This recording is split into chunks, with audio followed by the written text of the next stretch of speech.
Beberapa hari di tahun 2026, IHSG kembali mencetak rekor baru. Bahkan sempat menyentuh level psikologis 9.000. Apakah memang pasar saham di Januari ini sedang menikmati January Effect? Atau ada faktor lain yang memicu kenaikan IHSG? Saham-saham apa yang bisa investor harapkan di tahun 2026 ini? Berikut ini analisis dan tips dari Miftahul HR, Research Analis Kiwom Sekuritas Indonesia.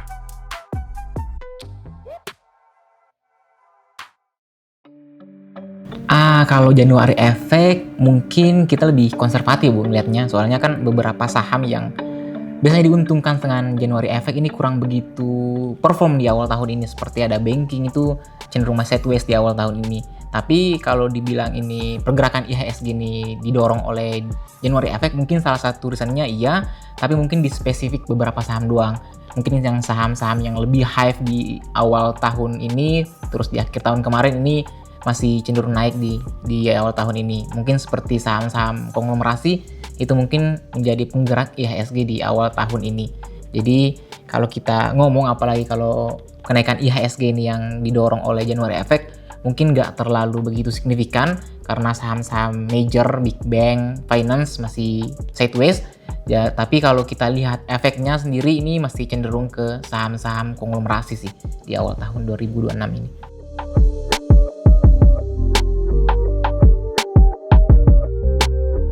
Oke, ini memang cukup tinggi ya Bu pergerakannya, apalagi di awal tahun ini kurang lebih IHSG ini udah mengakumulasi kenaikan hampir 4%-an year to date. Dan kalau kita lihat memang ini kontribusi paling major di awal tahun ini memang masih didominasi oleh saham-saham konglomerasi. Apalagi ada beberapa saham ini yang diasumsikan, ditargetkan atau diproyeksikan untuk masuk di MSCI Februari ini. Dan kemungkinan besar salah satu backbone atau tulang punggung IHSG sampai all time high di 9 ribuan ini salah satunya oleh konglomerasi itu. Mungkin beberapa saham yang masuk katalis MSCI Februari itu salah satunya seperti ada Bumi, itu yang paling hype dan juga paling memungkinkan untuk masuk di MSCI. Terus ada salah satu saham dari grup Barito, itu ada Petro. Ini juga salah satu kandidat yang cukup kuat untuk masuk di MSCI Februari ini. Dan sebenarnya ada beberapa saham lagi seperti ada kontraktornya si Bumi, ada Dewa, itu juga diasumsikan untuk atau diproyeksikan untuk masuk MSCI Februari ini, either small cap atau MSCI global gitu.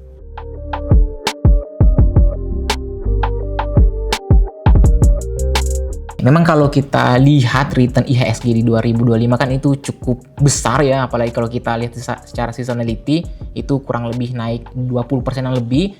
Dan kami sendiri sebenarnya masih optimis tentunya untuk IHSG di tahun ini. Tapi kalau kita ngelihat expected return dari beberapa indikator juga, terus kemarin kan ada konflik antara US dan Venezuela, itu menjadi salah satu indikator yang patut untuk dicermati juga di awal tahun. Meskipun mungkin exposure ke sana tidak begitu signifikan, tapi itu jadi salah satu pertimbangan kami. Mungkin di tahun 2026 ini IHSG masih akan tetap bullish, positif, tren masih aman, demand juga masih tinggi, tetapi buat expected return di atas 20% mungkin itu lebih agresif bisa dibilang ya, atau lebih optimis. Mungkin kami lebih suka range antara 10-15%. Dan itu juga sebenarnya inline juga dengan target Pak Purbaya sebagai Menteri Keuangan, di mana targetnya di tahun ini kurang lebih di IHSG 10 ribuan gitu.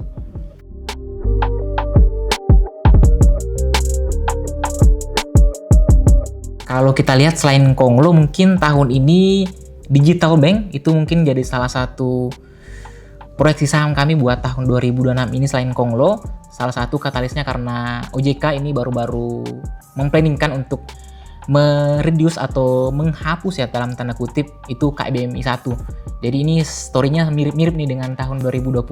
Dimana kalau kita lihat by performance, sebenarnya saham-saham digital bank pada era itu 2020 ini cukup demanding sekali. Bahkan ada yang naik puluhan kali lipat dalam setahun. Dan kalau kita lihat story tahun ini dengan rencana penghapusan KBM ini, mungkin story di 2020 atau cycle era di 2020 ini bisa terulang lagi kemungkinannya di tahun ini gitu. Dan mungkin selain digital bank, Konglo, kami juga cukup optimis dengan big banks. Ini jadi salah satu saham yang mungkin banyak ditunggu-tunggu ya para teman-teman yang udah hold saham ini. mungkin di tahun ini bisa dapat chance yang lebih baik. Pertama, reasonnya karena big banks itu nggak pernah mengakumulasi penurunan di 2 tahun berturut-turut gitu. Either selama 10 tahun, track record seasonality big banks itu nggak pernah mencatatkan penurunan secara berturut-turut selama 2 tahun berturut-turut gitu. Dan selain itu mungkin suku bunga ini yang juga punya chance yang lebih baik di tahun ini, mungkin akan menguntungkan sektor properti. Itu juga menjadi salah satu sektor yang kami kira ini punya chance yang lebih baik di 2026 ini.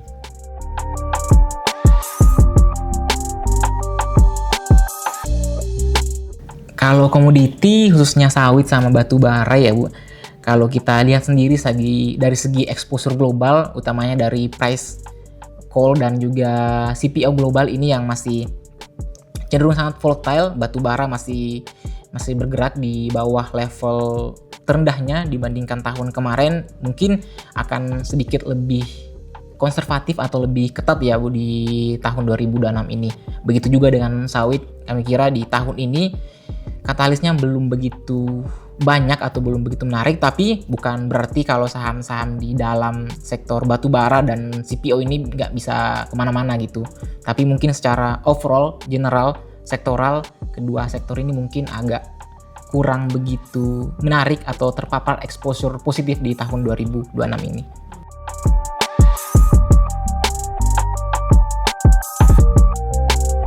Ada salah satu saham small cap sebenarnya properti, tapi ini secara performance sangat menarik.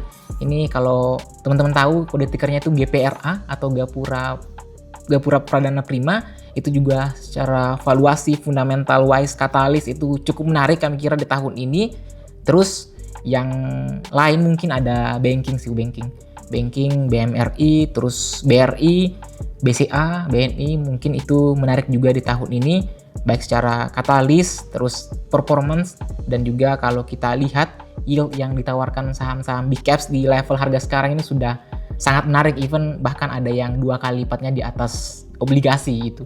Jadi emang secara fundamental saham banking mungkin menarik di tahun ini.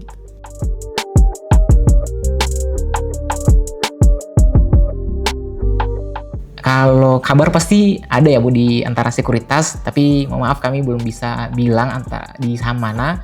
Mungkin sektornya itu di sektor banking ada BUMN, terus ada salah satu juga di sektor media, itu juga kemungkinan besar itu akan listing di tahun ini, either di akhir tahun ini atau mungkin di next year 2027 gitu.